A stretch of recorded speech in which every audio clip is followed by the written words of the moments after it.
Following up my Sons of Keldeon video, I wanted to also address that the Victoria housekeeping faction additionally also sucks ass. I get that Lycon is a hot character. I do. I get that Rena is hot, and I get that anyone under the age of 18 finds Ellen attractive. But let's just sit and talk about the fact that Rena and Corrin specifically have no proper lore established or backstories properly implemented in the story. You know barely anything about Rena, and you don't even learn much about her in her own agent story. Corrin doesn't even get the privilege of having an agent story, so you know little to nothing about her, just that it's likely she was abused. It would be genuinely great if we could figure out what exactly went wrong with her, but once again, it's not really well told to you in the story. When I made a video talking about these guys in the past, a lot of people said, what am I talking about? This faction is the best in the game.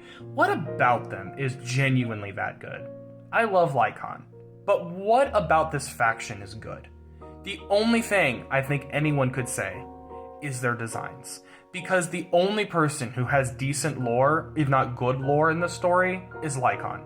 Everyone else is completely forgotten about, and the faction is barely addressed in the story itself. Now, I've heard people saying things like, well, they might do more with book 2. Why the fuck do I have to wait on 2 books? Possibly 3, because I don't think we're going to get any action from Victoria Housekeeping in book 2. Possibly 3 books that discuss the lore of other characters in one faction. Why was this not done in chapter 3? Because the introductions you get for them is barely there. And let's also just talk about their arc, chapter 3.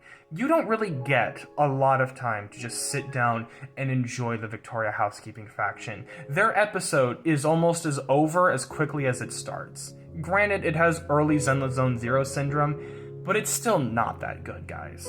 I get that we simped for Lycon. I get it. But we cannot deny that this faction just is lackluster in every way, shape, or form. This faction needs more lore to them, and it needs a more well-established ground in the story, because as of right now, it doesn't have that.